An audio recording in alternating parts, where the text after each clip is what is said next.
Hello everyone, and welcome back to a new video. In this video, I'm going to show you guys how you can stop Shopify Autopay. So if you guys want to learn how to do it, just follow the steps that I'm going to show you.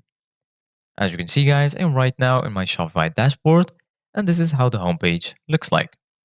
So right here in the left side of your screen, as you can see guys, you're going to find all of these sections. So right here, you're going to find the home section, orders, products, customers.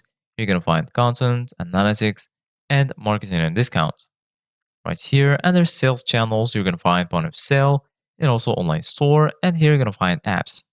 So right now, go to the bottom. Here you're going to find settings.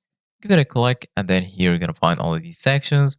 Right here, you're going to find the general section, plan, buy link, users and permissions, payments, checkout, and so on. So go to plan, give it a click.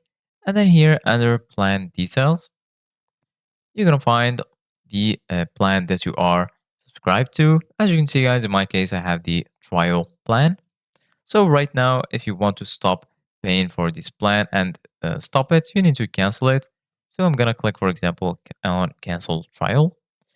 And then here you're going to ask you, are you sure you want to deactivate it? If you can click on continue, you're going to be able to deactivate and stop your subscription.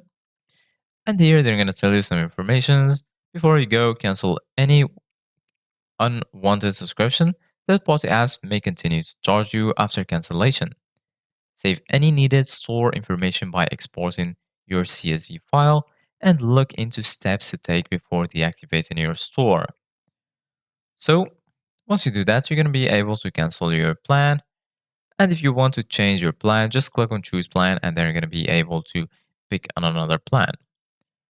So this is it guys for today's video. Thank you guys for watching. See you guys in the next video.